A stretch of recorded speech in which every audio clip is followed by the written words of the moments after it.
Ladies and gentlemen, good day and welcome to Q3FY25 earnings conference call for Sula Vineyards Ltd. As a reminder, all participant lines will be in the listen-only mode, and there will be an opportunity for you to ask questions after the presentation concludes.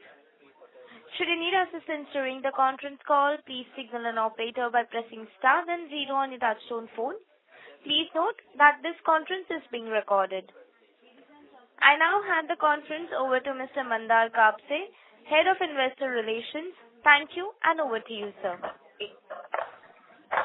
Thank you, Rutuja. Good afternoon, everyone. On behalf of the management team at Sula, I would like to welcome you all to the Q3FY25 earnings call of Sula Vineyards.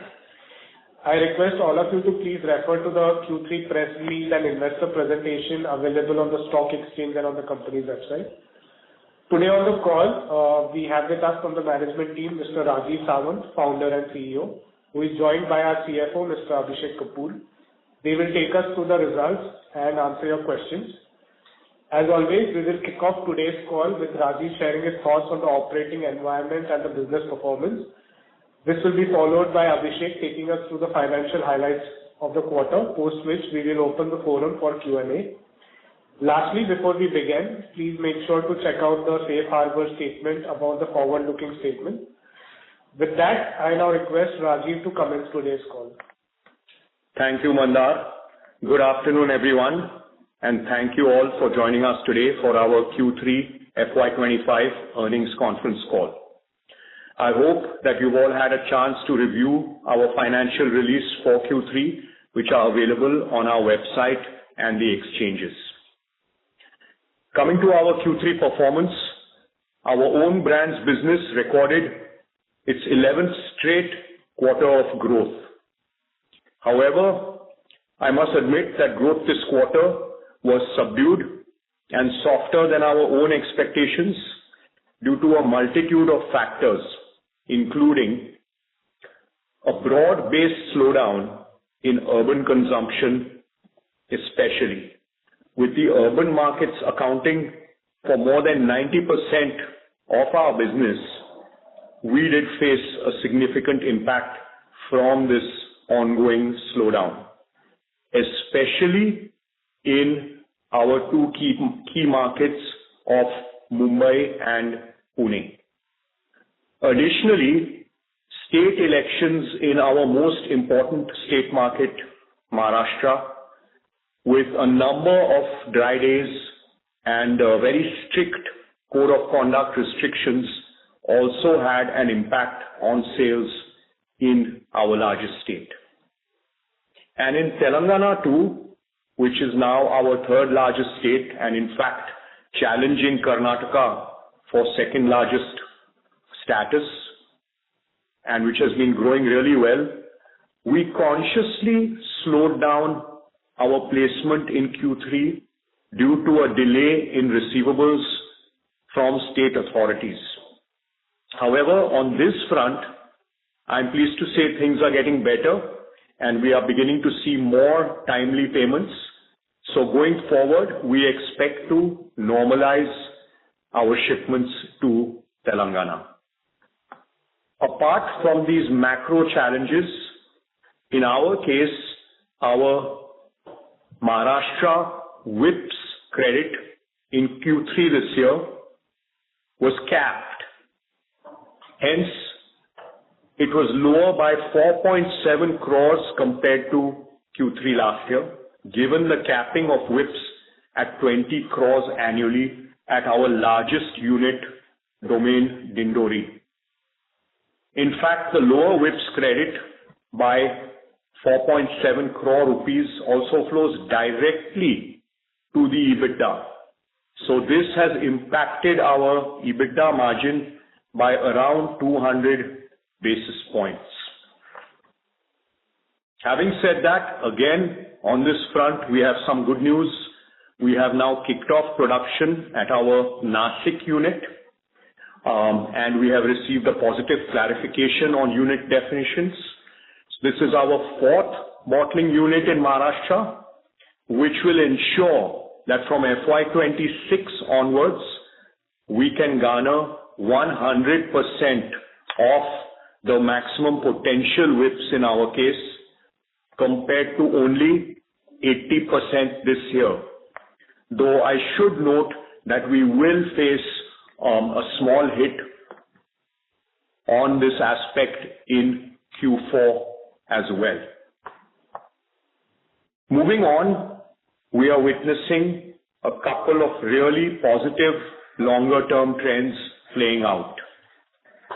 First, our elite and premium portfolio continued to do well, even in the current subdued environment, growing by 6% versus last year, and especially with our iconic elite brands, The Source and Rasa, recording double-digit growth this quarter, building on top of a solid H1 performance.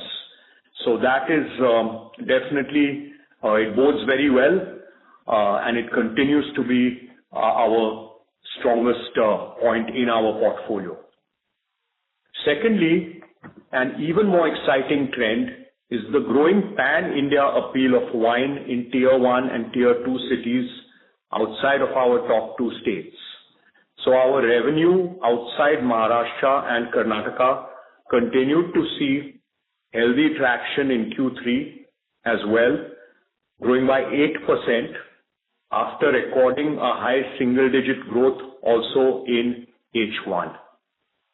This is very encouraging and reinforces the confidence that we are taking strides towards our goal of building a truly pan-India brand for our wines.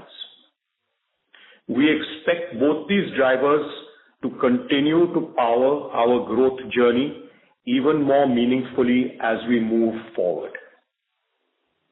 Coming now to our wine tourism business, I'm very pleased to say that this segment performed strongly in this all-important festive season, and we have ended up with our highest ever quarterly revenue. In fact, I should note in this that the month of December was our highest ever monthly revenue. Wine tourism revenues grew by 12% over last year, led by improved occupancy rates, which stood at 81% in the quarter versus 76% last year, and higher ARRs, driven also by a record number of wedding bookings where the entire resort was taken over. I should note here that in these weddings, we make it a non-negotiable point that the wedding organizers have to buy a certain amount of wine, quite a bit of wine. And a few years ago, we used to face fair amount of resistance here. But recently, we have noted a boom in wedding bookings at our vineyard resorts, with all the guests perfectly happy to meet our condition in this regard, which bodes very well. Though overall visitor numbers were slightly down, we should remember that we have set records in the past as the most visited vineyard in the world, and that was perhaps a slightly unsustainable number coming out of COVID with revenge tourism. So numbers are slightly down, but the spend per visitor, which is a very key focus area for us, has grown by double digits over last year. So that's an excellent trend. And this is a testament to the hard work we are doing to provide more excitement on our campuses and more avenues to taste and buy our most expensive and luxurious wines, which more and more people are reaching out for. So this highlights the way forward for us as we focus on constantly elevating our guest experience. We also have some exciting new openings coming up on the wine tourism front in Q4 and FY26, which I had alluded to in earlier calls, and I'd like to provide an update on. First, within Q4 itself, we have the Dindori tasting room and bottle shop opening up at the erstwhile ND Wines. We're building up something really nice there. And this facility is located close to the Gujarat border. So we do see a strong potential for footfalls here. We do get a lot of visitors from Gujarat coming to our main campus, which is quite a bit of a drive further from the border, and this will give a lot of people a further opportunity to taste and buy India's finest wines. Second, the expansion of our wine tourism facilities at Domain Sula outside Bangalore. Here we are opening a new tasting room and expanding our existing bottle shop and restaurant. The expansion of the bottle shop was completed in Q3, and we expect to complete a really beautiful tasting room with a spectacular view and the restaurant expansion in H1 of FY26. Third, probably most significant out of our expansion plans, is the 30-key resort coming up near our York winery in Nashik. This will expand our total room capacity in Nashik by 30% from 104 keys to 134 keys, so quite significant. And it will also be our first resort to have dedicated convention facilities, which will have a boon for all our resorts in the area. So we do expect a big pickup in corporate off-site business once this is completed. And we expect to launch this resort in H2 of FY26. Work is in full swing and is well on schedule. So these expansions, and especially the new resort, will give us a significant boost to our wine tourism business in FY26. Moving on, as most of you are aware, we recently promoted Gorakh Gaikwad to the position of Chief Operating Officer at Sula. Gorakh has been with us for the last 16 years and has worked in various operational capacities, including most recently as Chief Winemaker. He has already very firmly taken over the reins from Karan Vasani, and the transition, I'm happy to say, has been super smooth. Key functions including winemaking, viticulture, winery operations, projects and procurement are now all reporting to Gorakh. So he is a COO in the truest sense of the word, and we wish him all the best. I have an update from Gorakh on the current harvest, which we are right in the middle of, harvest 2025. The harvest is looking excellent in terms of quantity and quality. So I'm very pleased to say that it is our 5th excellent harvest in a row. And as we have really proven in the last 5+ years, for us, the supply side has been largely seamless.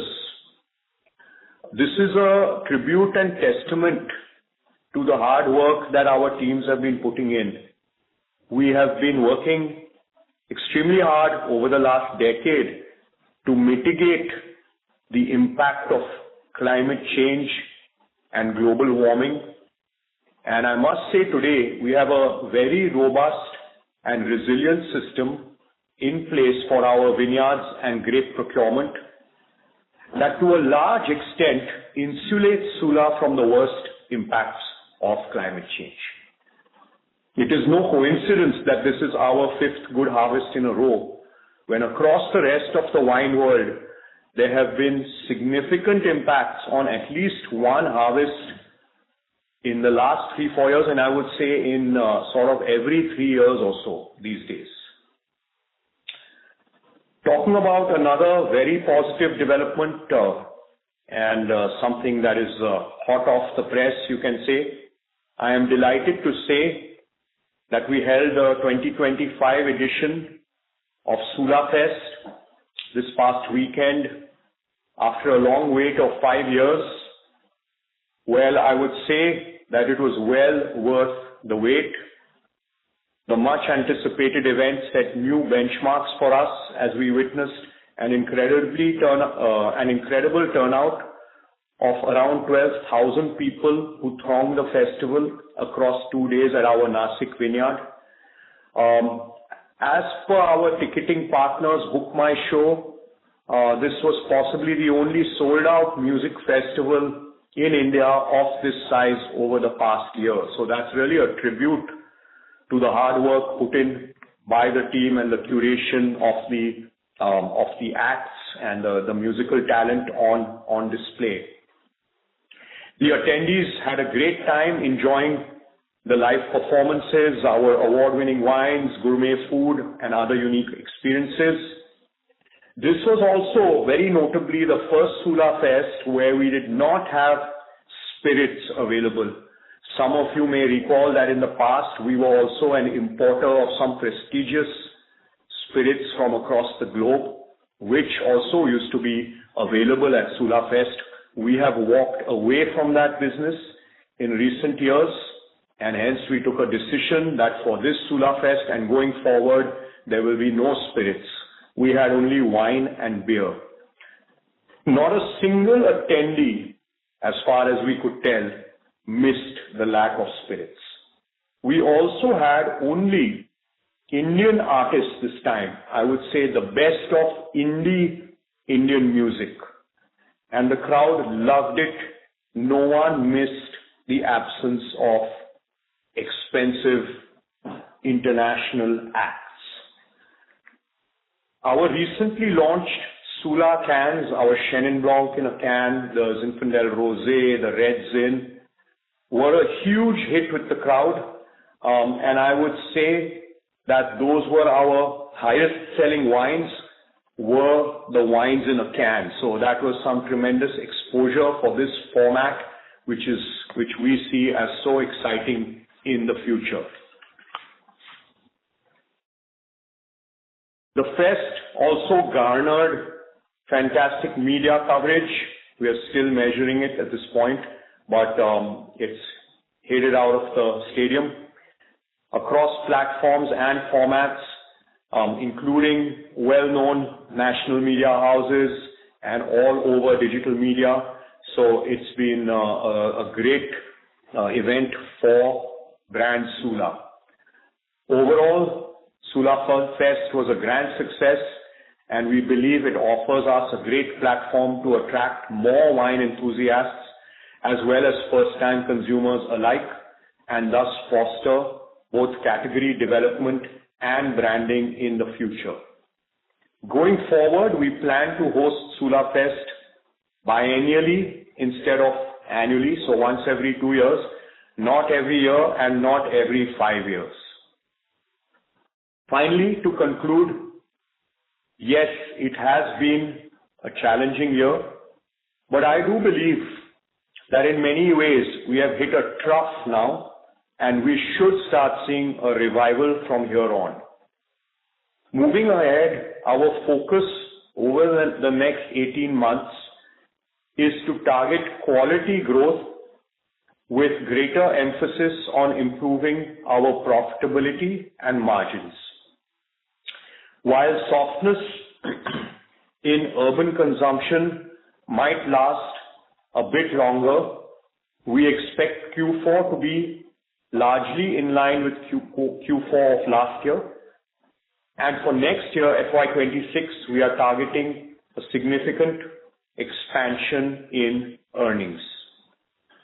With that, I would like to call on our CFO, Abhishek Kapoor, to take you through our financial performance and metrics in greater detail. Over to you, Abhishek. Thank you, Rajiv. Good evening, everyone. Following Rajiv's overview of our business performance and key initiatives, I will now take you through the financial highlights for Q3 and first 9 months of fiscal 25. First, talking on the revenue performance, as Rajiv already mentioned, this quarter marked the 11th straight quarter of growth in our own brands segment. Revenue from our own brands increased 1% over previous year, with our elite and premium segment posting volume growth of 3% and a value growth of 5.5%. The contribution of elite and premium to our own brands portfolio expanded by 300 basis points, reaching an all-time high of 80% in quarter 3. However, overall revenue growth was impacted by subdued consumer spending in urban India and election-related disruptions in Maharashtra, which happens to be our largest market. Additionally, a significant factor, as Rajiv mentioned earlier, was the reduced WIPS credit of around 5 crores as our domain Dindori unit hit the 20 crore cap in quarter 3. This contributed to a 250 basis points decline in our own brands revenue growth, with the impact primarily seen in our economy and popular wines, which were largely serviced through the Dindori unit. As a result, our economy and popular portfolio recorded a 15% decline in revenue for quarter 3 against a 5.5% volume decline. On a positive note, we commenced bottling unit at our Nashik unit, which is defined as our Unit 1, which has now been certified as a separate entity eligible for WIPS credit.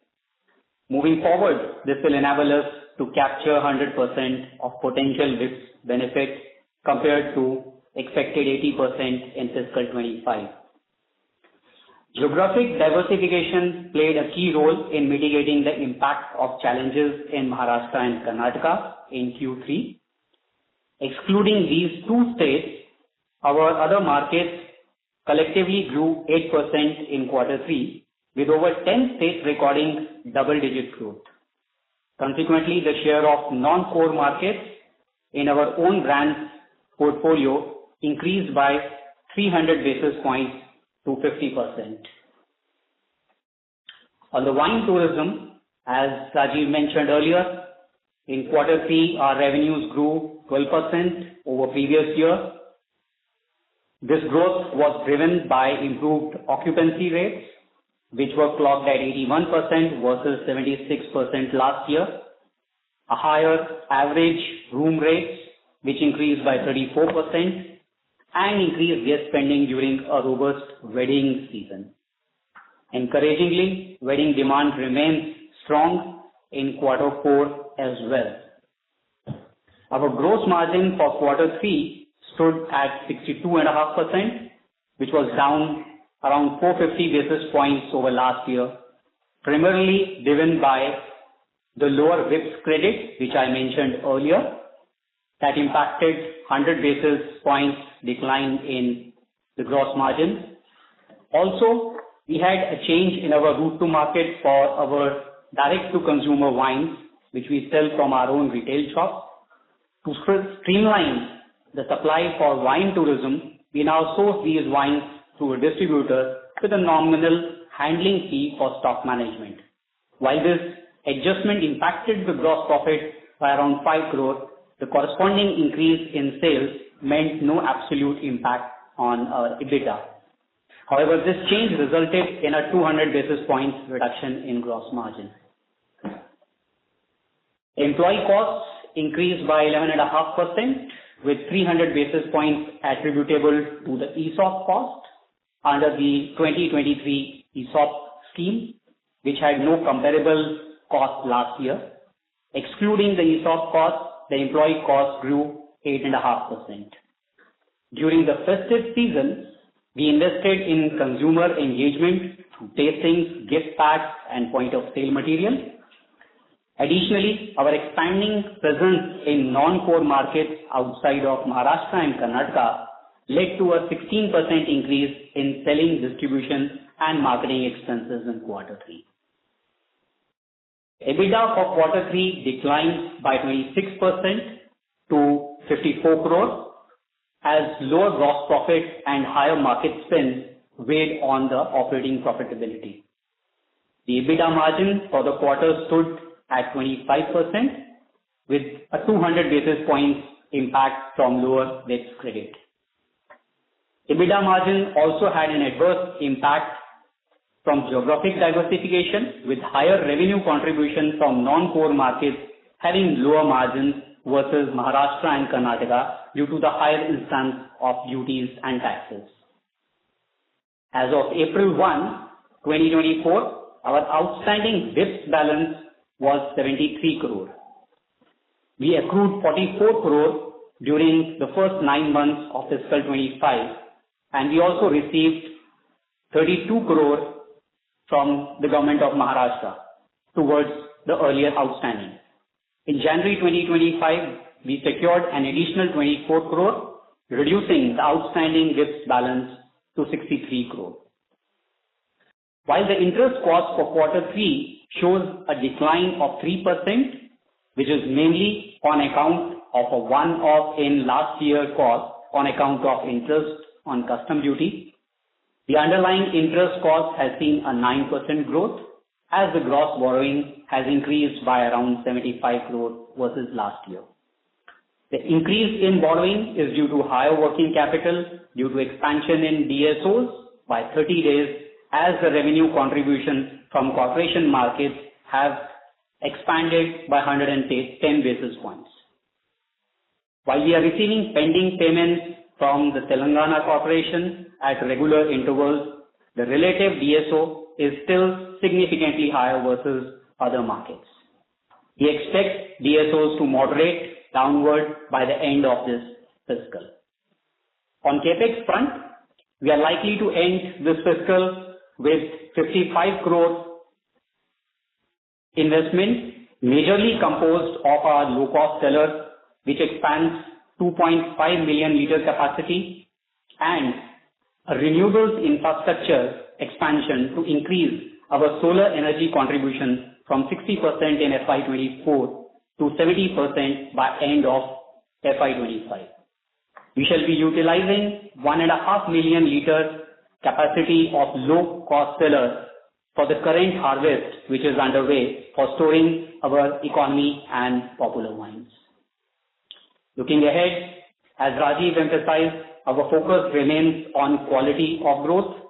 To improve margins, we have started pulling back selling and distribution expenses while continuing to strengthen geographic diversification. We shall be completing implementation of our second core strategy in Q4 25, helping to reduce the cost to sell for our economy and popular brands. Also, as shared by Rajiv earlier, our 14th edition of Sula Fest, which was held earlier this month, saw a huge success, scoring beyond on all the KPIs which we set internally, and also adding huge branding mileage. We believe that the fest shall contribute meaningfully to the wine tourism revenue in Q4 and shall also be EBITDA accretive. It's a great platform for the brand, and we shall also be exploring more potential for expansion of wine music fest going forward. Overall, we expect strong earnings growth from the next fiscal. With that, I would like to now ask the moderator to open the floor for Q&A. Thank you. Thank you very much. We will now begin the question and answer session. Anyone who wishes to ask a question may press star and 1 on the touchtone telephone. If you wish to remove yourself from the question queue, you may press star and 2. Participants are requested to use handsets while asking a question. Ladies and gentlemen, we will wait for a moment while the question queue assembles.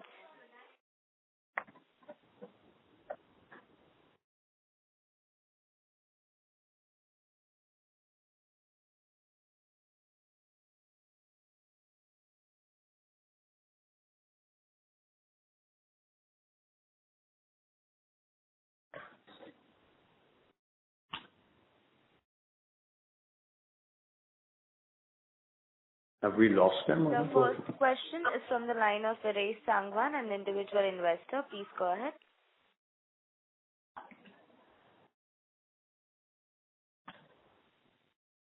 Viresh, please go ahead with your question. Your line is unmuted. Hi, am I audible? Yes, you are. Yes. Yeah. Hey, everyone. So I just had two questions, actually. One was related to the recent tasting room that we opened outside our winery. I think it's I referred Google. It's called Milestone Cellar or something. So how is that performing, if I just want to know? That is doing okay, I would put it like that. A little bit below our expectations, and we are figuring out how to boost the sales there. We have much better hopes for our ND winery, which is on our campus, and where we will be able to do a much better job with a bottle shop, etc. But I must confess that sales at Milestone Cellars have not been up to the mark. Okay. And any improvements or any learnings that we are taking out of it, or any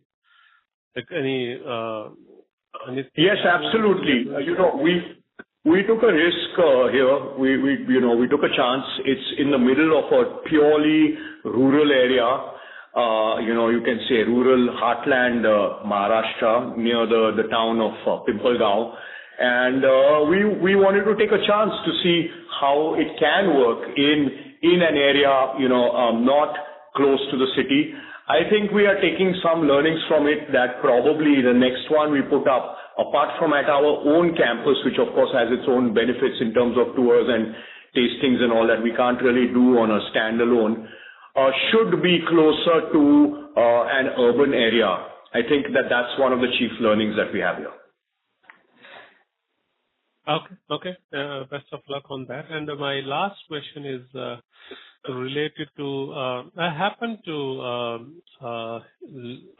hear the conference, the earnings call of our competitor, and what I learned is that they are very much, they have a very big market share in HoReCa. Just wanted to know, like, our approach on that and why, because I certainly know that Sula is very, very well known and very high in, what should I say, recognition amongst the people. But why we are not into HoReCa? Is there anything stopping us, or we don't want to? So I can answer that. So Sula is by far and away the number one consumer choice in wine brands. Now, there's a very big difference between retail and HoReCa. We are by far dominant in retail. That is because no retailer can afford not to stock the consumer's number one choice. And at a retailer, the consumer gets to choose exactly what they want. And hence, you can say the best brands and the leading brands will always win. In a HoReCa, it's very different. The buyer at the HoReCa gets to, HoReCa, for everyone's listening, of course, we're talking about hotels, restaurants, cafes, bars. The buyer gets to decide what the wine list is, and there are many factors that come into play. And the factor of it being the number one consumer choice gets pushed down. The main factor, for better or worse in India, is how much discount are you giving me? And Sula does not play that game in the way that our competitors do. I will state explicitly that we are willing to give lesser discounts. And hence, you will always find that in HoReCa, the brands that are not necessarily the consumer's number one choice, they will have a better market share. Having said that, there is no way that any of our competitors has a higher market share even in HoReCa than Sula. We continue to have a higher market share even in HoReCa. However, our market share in retail is far higher. I hope that answers your question. Okay. Yeah, maybe they are claiming. Mr. Viresh, may we request to please rejoin the queue? We have participants waiting for their turn. Thank you. The next question is from the line of Vinmara Hirawat from JM Financial. Please go ahead. Hi, sir. I hope I'm audible. So, if I look at the distance between the three resorts, the two that we have and the one that's coming up, they are maybe, 10 to 15 minutes away from each other. Because of this, do we see the 75-80% occupancy that we have coming down? Because now there are 30 more rooms coming in the same, greater Nashik region.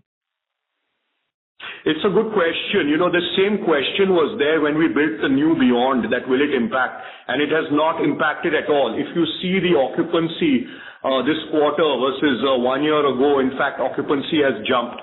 We don't believe that 130 rooms is enough to sort of cannibalize our own. Each one of our resorts has a sort of a distinct proposition, and they function really well together as a unit. I would like to point out that on weekends, typically, we are 100% occupied. So when you are at 100%, that means that on most of those weekends, you actually have demand that you are not able to meet. So that's where the benefit really comes. And of course, our weekend rates are much higher than our weekday rates. During weekdays, there is some possibility that to some extent in the beginning, you might have a small hit on occupancy, but overall, definitely this is going to contribute. Plus, the conference facilities, which is unique in our new property, that we don't have in the other two, and that is only going to be an accretive. I hope that answers your question. Yes, sir. So we spoke about, each resort being a little bit unique. So the New York resort will be more targeted towards corporates than individual goals. Is that fair? That's fair to say, but corporates also, you have different sizes of corporates and of requirements. So, if you have a corporate that only needs 30 rooms, then they will only occupy York. However, if you have a corporate that needs 100 or 200 rooms, but they absolutely need conference facilities, then the fact that these resorts are only 10 minutes from each other becomes a big advantage there. So they can be a little distributed, some at this resort, some at that resort. We have done that in the past for bigger corporates, and so that works very well. So the main conference can happen here, but people are spread out over the three resorts. Okay, got it. So we've also mentioned, multiple times in the past that road infrastructure to Nashik is causing issues for us. I was looking at the Q4 call. You had stated that, there would be plans for a resort in Domain Vineyard in Karnataka. Is there any update on this? Because, it would go a long way in reducing our dependence in one area. We have faced certain issues, I must confess, with permissions for building out our resort. We are in touch with the authorities. We come under the Bangalore-Mysore Industrial Corridor, and we are facing certain issues there. Hence, we took a call to build a big, beautiful tasting room for the time being, and that, what I mentioned earlier, and that's really stunning, the architecture there, and it overlooks the vineyard. A little bit like Nashik, it's a little smaller in that way, the vineyard in front, but I do believe that is going to give us a nice boost there. Plus, we are going to have a roster of events, especially musical events, a la mini Sula Fest that we plan to roll out there. Unfortunately, no good news yet on a resort at our Bangalore property. If I could just fit in one more question, sir. We said, other states have lower margins than Maharashtra and Karnataka.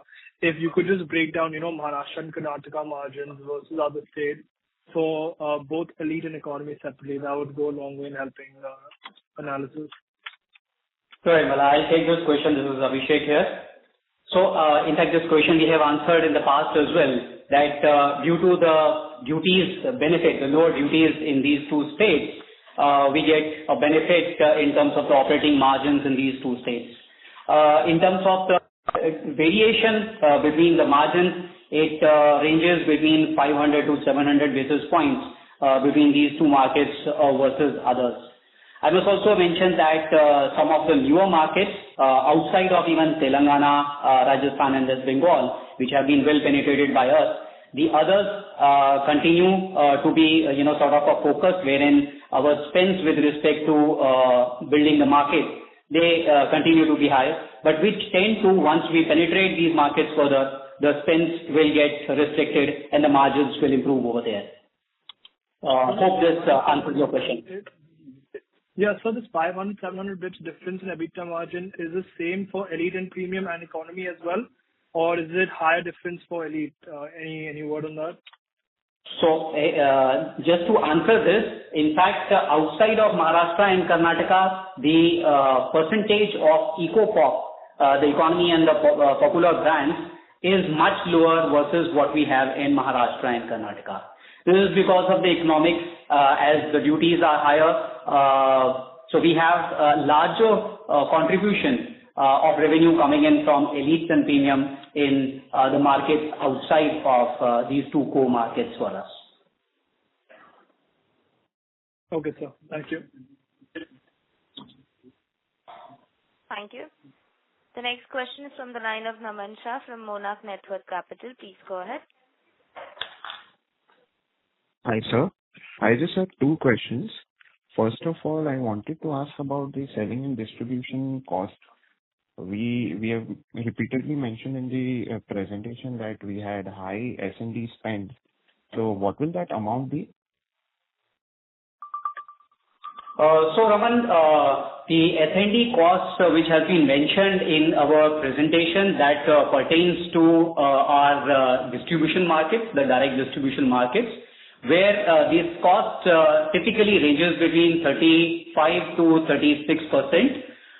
There has been a bit of an elevation in these costs by a couple hundred basis points, but as Rajiv alluded to earlier, and I also mentioned in my piece as well, that now we are pulling back these costs as we want to focus a lot more on the quality of growth vis-a-vis, more sort of presence and penetration in the markets where we already have a good depth in terms of our presence.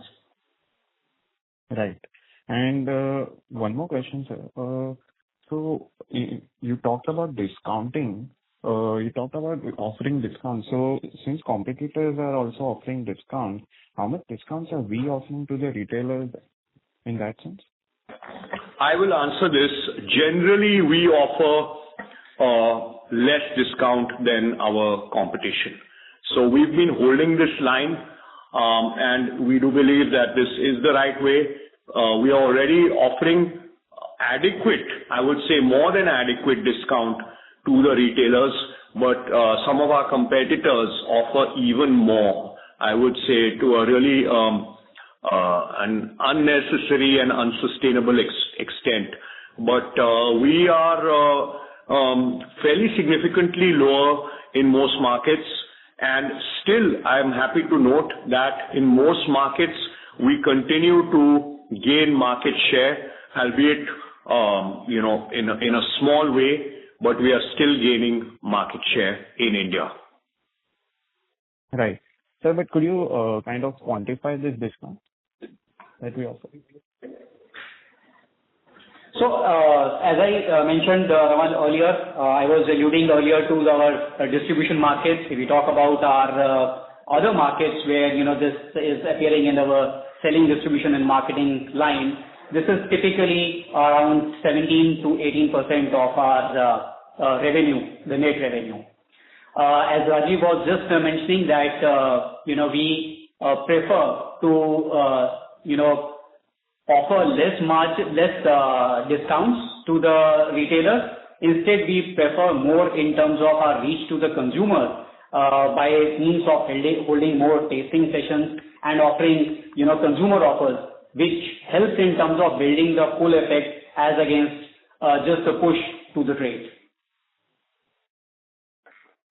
Right. Thank you, sir. That's all from my side. Thank you. The next question is from the line of Alisha Mahawla from Envision Capital. Please go ahead. Hi, sir. Good evening. So just some questions on your margins. In this quarter, we said that our gross margin was impacted because of the cap on the WIP subsidy, which means that we'll probably have a similar kind of gross margin for the next quarter also, before we turn to FY26, when we'll get the benefit of the new plan that we have. In light of this, how can one work with margins for Q4, because it's a smaller quarter versus Q3? So, good question, Alisha. I may inform you that as part of our transitioning of our bottling arrangements, which was largely concentrated in our Dindori facility. At the beginning of this year itself, we started setting up the bottling infrastructure at other 3 units of ours as well, which are in Nashik and Dindori, which also get the similar benefits of WIP as the Dindori unit. Now, as the Dindori unit has been capped in quarter 3, and I mentioned earlier that it was only the economy and popular brands which sort of got deprived of this benefit because of this 5 crore 5 crore restriction which this unit faced. The economy brands have also now been moved out of Dindori for quarter 4 because of beefing up of our bottling arrangements in the Nashik Unit 1. And hence, we do not see the kind of impact what we saw in quarter 3. Having said that, as far as Q4 is concerned, with our improved focus on the margins, we don't see much decline in terms of the operating margins versus what we clocked in Q4 last year. What I'm understanding is that both in terms of top line and margins, we should mirror what we did in Q4 of last year. Since you asked about the operating margins, so my answer was more oriented towards that. Sure. Understood. And going forward, last 2 years, 23, 24, we were circling at the 30% margins, which have slid this year for multiple reasons that you've highlighted. Going for, and this is despite the fact that elite and premium, the share of that has gone up, and with premiumization, margin should also improve. That's our understanding. But now we'll have incremental costs for all the bottling plants and the tasting rooms that we're setting up. There is the incremental spend that we're doing on S&D. There is also third-party distribution for popular and economy, etc. How do we expect long-term these margins to now start moving? Yeah, Visha. See, we have been mentioning that the margins what we saw in FY24, we ourselves didn't expect them to be sustainable, which was upwards of 30-odd%. The reason was very clear that geographic diversification was very much on our radar. We wanted to drive that, and that's the right thing to do. With that, there was an expectation of slight moderation in the margins. Now, key factors which kind of impacted this in the current year, one is largely the muted revenue growth, which once it's clawed back is going to add impetus to the margins.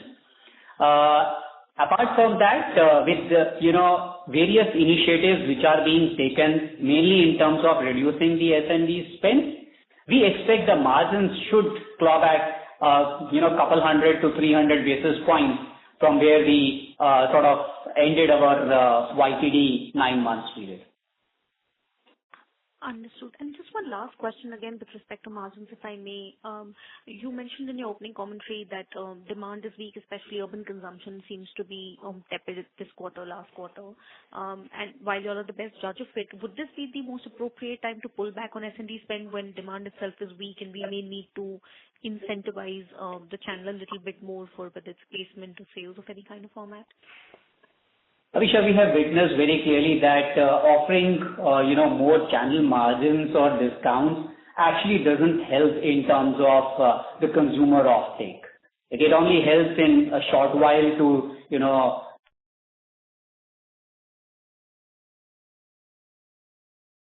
Hello? Please hold on for a moment. So please go ahead. Am I audible? You're sounding from a distance.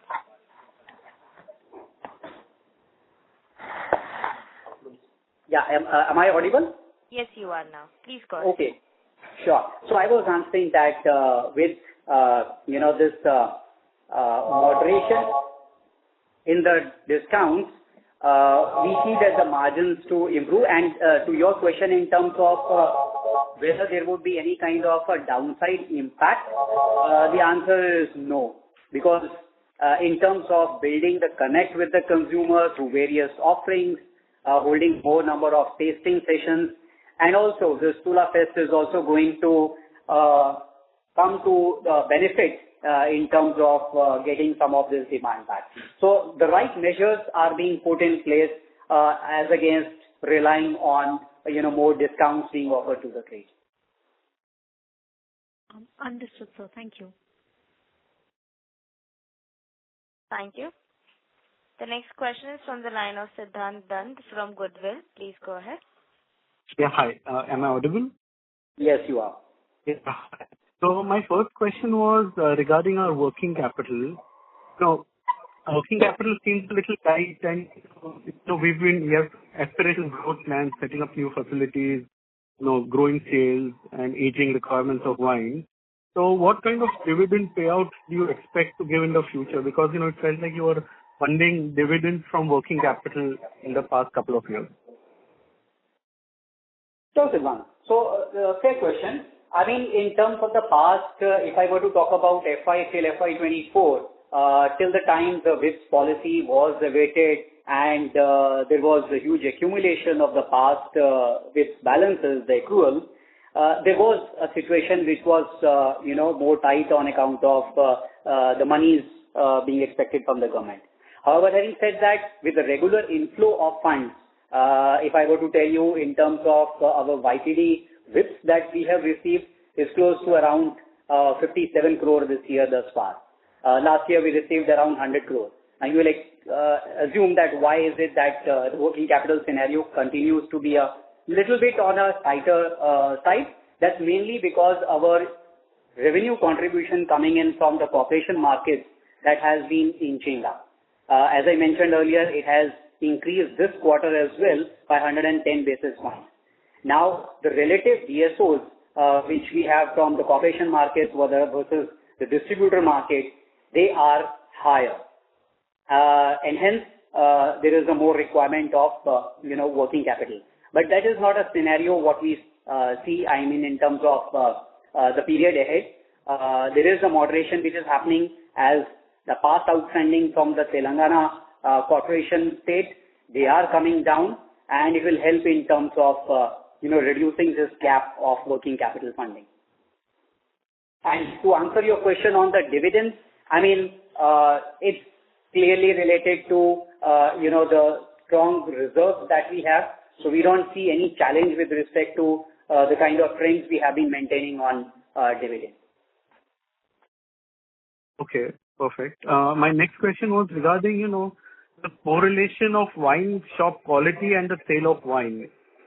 Could you just comment something on that, and what is any policy in our key markets? I read about some wine shop license in Karnataka. They're going to open that again. So the quality of wine shops and the quality and the sale of wine within these cities.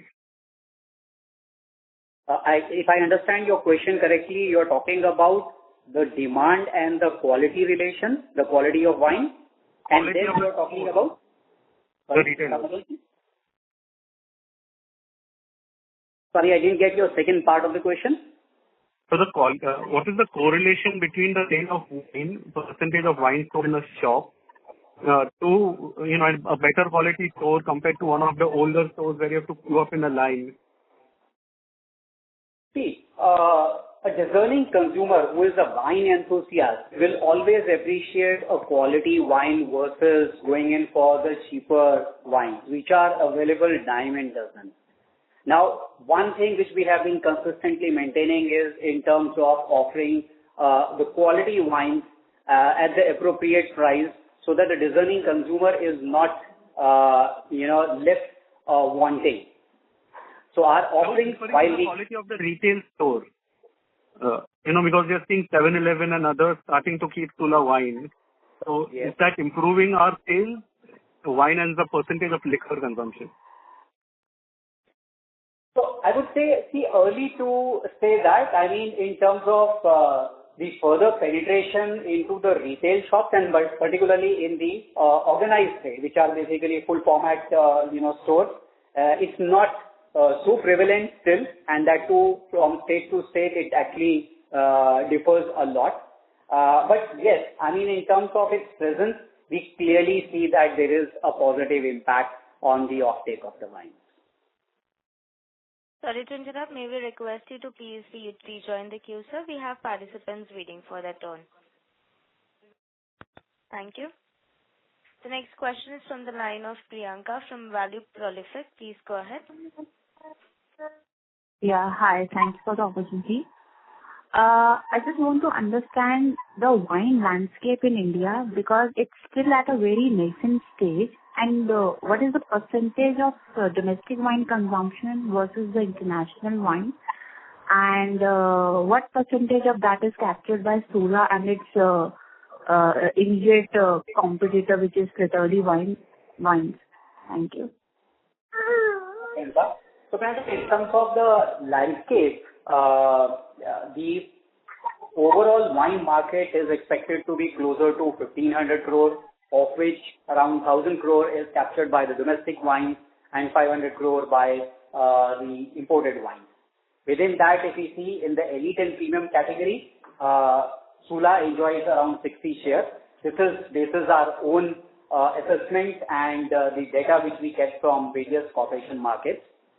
Now, in terms of the overall alcohol space, if you were to see, wine continues to be contributing lesser than 1% to the overall alcohol market in India. However, with this, the growth potential definitely, is wide. The right measures of expanding in terms of the reach to the consumer is by means of, making people to taste wine, which is driven by Sula through holding various tasting sessions across the length and width of the country. So that's the right way, we believe, instead of following the trade route and, filling the retail shelves with just the bottles of wine. So what percentage are we expecting in the coming 4-5 years? That what percentage of wine will be in the overall alcohol space? Priyanka, even if this 1% gets converted to 2%, I think it's going to be a big boom. Given the market leader with a 60 share, it's going to be a significant jump in the revenue. Okay. My next question is, over the past 1 year, the Sula's share price has fallen down by 50%. What are the main key reasons behind it? I can understand probably because of this Maharashtra elections, the dry day, the investors must have anticipated the bad financials. But what are the other reasons, do you think? So, Priyanka, as relating to your previous question, while the penetration is a journey, and that's where Sula is taking the lead, rightly so, being the market leader, it's going to take a bit of a time, and particularly in a challenging environment where wine being more of an urban phenomena and urban demand continuing to be tepid, that has basically given a temporary sort of a pause, if I can say so. But that doesn't stop us from, holding back our initiatives in terms of new launches, in terms of innovating further. And one of the testament to that was the response to our recently conducted Sula Fest, where we saw tens of thousands of people thronging over this 2-day fest, which clearly showcases that there is a demand, but probably the consumer is holding back given the tight scenario which is there on the liquidity front in terms of their consumer spending potential. Once this is back and government is also taking all the right measures to give more money in consumers' pockets, we are very, very confident that this is going to help in terms of pushing the wine growth back on track. Sorry to interrupt. May we request you, Priyanka, to please rejoin the queue? We have participants waiting for their turn. Thank you. The next question is from the line of Yashodhan Nerurkar from Iconic Wealth. Please go ahead. Yeah, hi. Thanks for the opportunity. So basically, I'll just continue, the question from previous participants. So I just wanted to understand, we are significantly lower than the per capita consumption of wine across, India versus the Western peers. And obviously, there are reasons for the same. But I just want to understand what sort of drivers do you think would that, per capita consumption to nearly double in the next 5-10 years possibly, or do you think that's really possible? And what is Sula's current capacity and, put in another way, what is the current capacity and how much are you targeting it to be, say, over the next 5 or 7 odd years?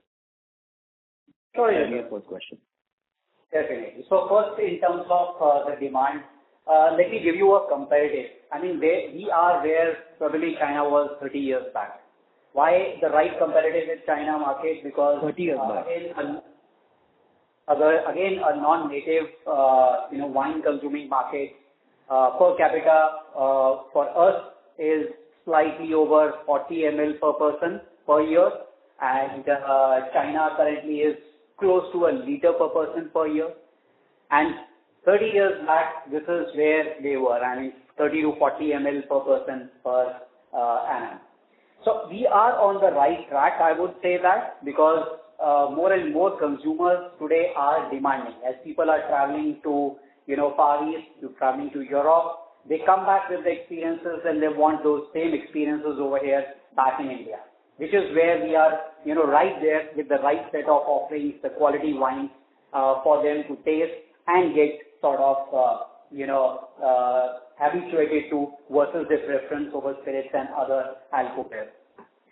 On your other question, in terms of capacity, we are close to around 17 million liters, 16.6 million liter annual capacity. We are also adding the low-cost cellar this year, which is going to be commencing the commercial production very soon in February itself. This is going to add another around 2.5 million liters capacity. This new capacity is dedicated to our lower cost wine. We wanted to bring down the capex cost for our economy and popular wine, and hence we segregated the back-end infrastructure for producing and storing these wines. Okay, that's helpful. So, I mean, the other question was about your capacity. What would your target be in the next 5 years? So that was the other part of the question. And the second question is about your current ASP taken as a portfolio together. And you have introduced wine in a can as well. So how has that taken off? And are you seeing incremental demand for that particular product as well? Sure. So first and foremost, in terms of the capacity, we are having the infrastructure good enough to, meet the future demand. Our cellars, as far as the infrastructure, the civil infrastructure is concerned, we have built that keeping the future demand in consideration. What we need to do is just put up more tanks so that our installed capacity gets expanded, and which is, a big enabler in case we, on our demand side, we are able to drive it more aggressively and get the results of that as well. Now coming to your other question, which is in terms of the growth part. So growth, if I may ask you, what was your second question? Yashwant, are you there on the line? Yes, sir. We will move to the next question, which is from the line of Aditya Soman from CLSA. Please go ahead. Hi, good evening, Rajiv and Abhishek. So, two questions. So, firstly, on the WIPS subsidy, which you said there was a shortfall of 4.7 crores in this quarter, did you give a number on what the shortfall you expect for the next quarter would be? And then you said that for 26 there should be no shortfall, right? Yes, Aditya. So Aditya, we mentioned earlier that this year we are likely to capture around 80% of our eligible WIPS. We had informed this earlier as well that this is a year where we are going to expand our bottling infrastructure across our 4 units. Good news which we got in Q3 through our constant working with the authorities and officials was we got the certificate for our Nashik unit as well. And Q4 particularly probably will be closer to 100%. But yeah, in next financial we will be able to capture definitely 100% of the eligible WIPS. I understand. So in 4Q, basically it will be a lot lower than 4.7 crores. That's understanding would be fair. That's right. Okay. Okay, understand. And then the second question on wine tourism. So again, in 4Q, we should see a big bump because of SulaFest. Would that be the right assumption? Because that wasn't there in the base quarter last year, right?